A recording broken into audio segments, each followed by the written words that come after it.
What's up, guys? I'm Mike from StockedUp. In this episode, we're going to be talking about the $45 billion company that has $0 in revenue. This company is worth more than Ford and General Motors, and like I said, it has $0 in revenue. We are talking about Quantumscape, which is ticker symbol QS.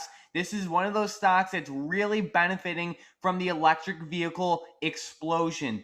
They produce batteries for electric vehicles, and they are backed by Bill Gates and Volkswagen. So, Tom, tell us more about this company. I see that they went from lows of around $9 all the way up to highs of 132. What's going on? Yeah, this is some crazy movement, and their market capitalization now actually exceeds Ford and General Motors, like you said. And it's in fact larger than every other auto company in the Russell 3000 besides Tesla, which is insane to see. No one expected Quantumscape to be where they are right now. And a big factor of why they're where they are is because they had an SPAC merger.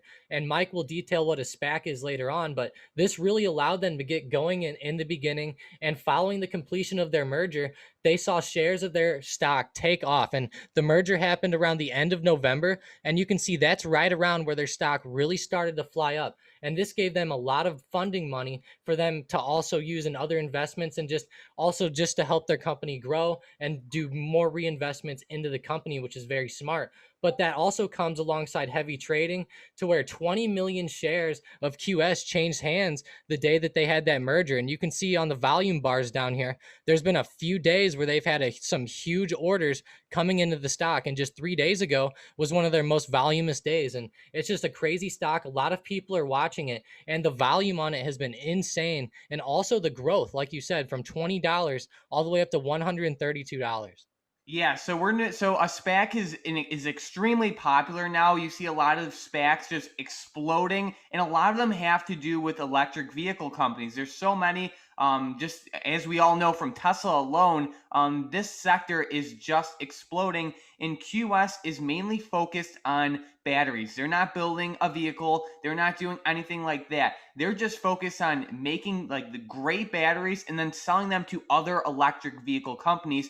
And I like that business model, but I'm not feeling too great about how this stock is running up so much, and they have $0 in revenue, and they don't even expect to start production on their batteries until 2025. Now, what I do like, though, is that it's backed by Bill Gates and Volkswagen, which is a good sign, but just this sector is just exploding so much, and I don't see this stock continuing to run up unless they have some amazing news come out or great battery updates. But I just think that just the hype in this sector is just pushing this stock up way too much. What do you think? Yeah, me too. It's went from 20 to like 130, like we said. That's way too much within 1 year. I think that they're definitely due to come back down. It's just the hype is so volatile right now on this stock. But I do like how it's starting to pull back here. I think that maybe starting this year, it might start to pull back. And I really like on the intraday setup, we're actually starting to fall below the 100 SMA, and we're starting to bounce off the 200 SMA, which is more of a bearish signal here when once we start seeing that downwards movement.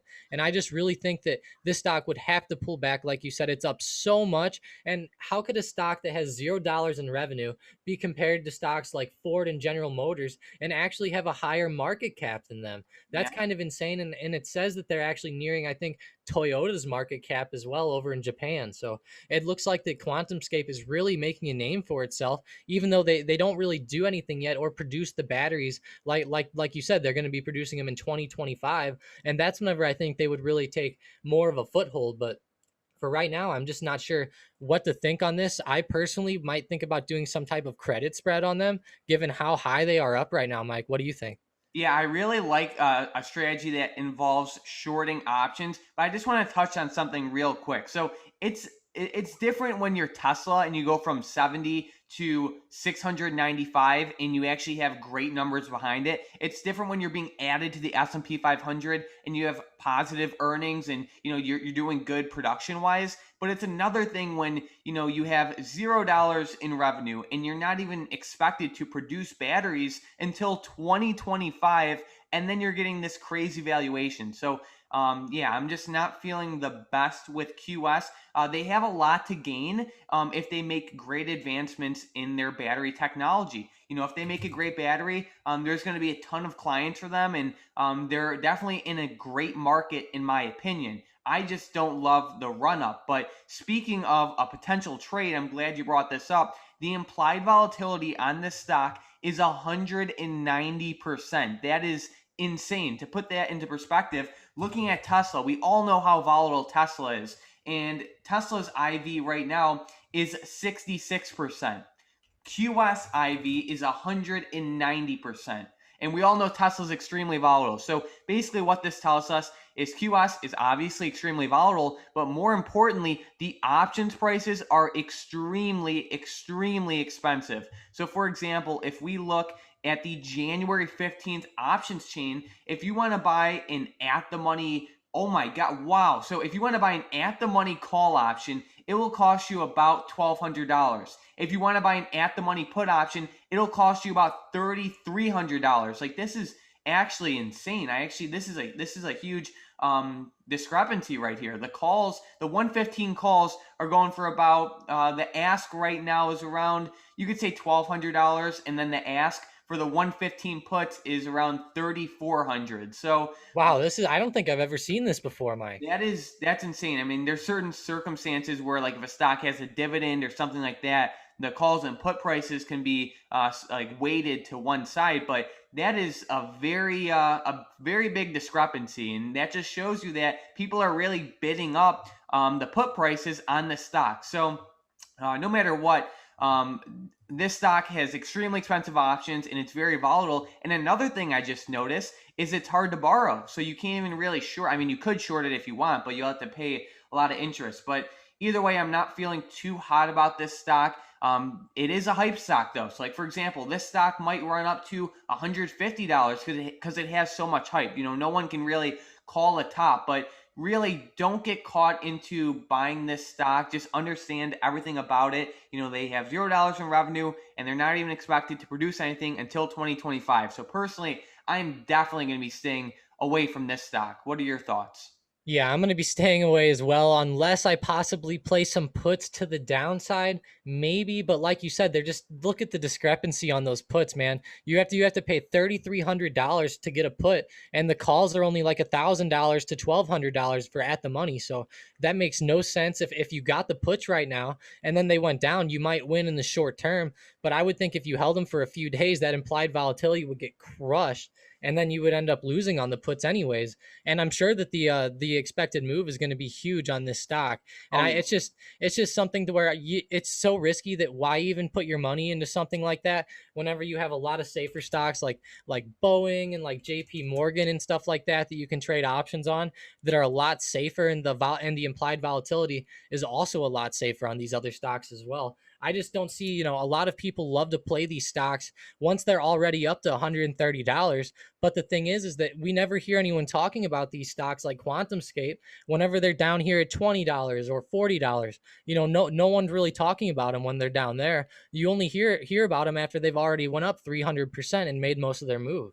Right. And unfortunately, that's when most people want to buy in. So, guys, be careful. You probably don't want to get in here. If you do your own research and you really like the company, then go for it. Always trust your gut. But just looking at everything we outlined in this video, I personally wouldn't. And I just want to stress everyone, be very careful trading options on this. The implied volatility is 191%. You can predict the direction correctly and still lose money. And that's a pretty likely scenario for this stock.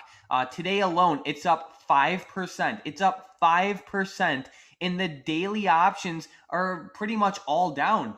The call options are down anywhere from 60% to 18%. The put options are down from 50% to 90%. So just be very, very careful trading this stock. The options are super expensive. But Tom, with that being said, do you have any last closing thoughts on this stock? I always just really like to look at the technicals on stocks. And right now, I'm just going to draw some lines on Quantumscape because there's a pretty good support here that I'm seeing. And I really like the support here around the 121 maybe the 121.50 level, but pretty much right around 121. You can see how this stock has bounced off of it quite a few times. Let me go ahead and make this line a little larger here. Yeah, you can really see how this stock bounced off of this 121 level quite a few times. I'm really going to be watching for it to either hit off of this level and start to come back down, or possibly go back up above this level and just react off of this level over the next few days in general. I'm really going to be looking for the stock to possibly start to come back down. But like you said, there's just so much hype, and it's also kind of consolidating on here. So it might pop up and go through that with the hype that it has. But I'm really going to be watching this level possibly on the way back down if it does end up going up and possibly like retesting 138. But I just really like to look at the technicals on stocks. I think that there's a good level around 120 to 121. And then I think that there's also another good level around $110. So 120 and $110 is going to be the range I think it's in right now. And if it breaks out of that range, then I think we might see a lot of movement one way or the other on this, especially given how much it's went up this year. I think it's definitely going to keep moving. At least the volatility is going to stay up one way or the other. You know, it might pop up 50 points over the next month, or it might fall back down 50 points over the next month. But I definitely see it moving quite a bit. I don't see it just moving, you know, $10 a share up or down. I see it moving pretty significantly. For sure. Like you said, it is a hype stock. This stock can very well continue to go up, but no one can call the tops, especially on hype stocks and especially on electric vehicle stocks. But overall, I'm not a fan of it. But with that being said, thank you guys so much for watching this video. Comments really help grow our channel. So if you guys could take 2 seconds and leave a comment, we would really appreciate it. Also, if you liked what you saw, don't forget to subscribe. Tom and I post brand new videos every single day. But with that being said, thanks for watching.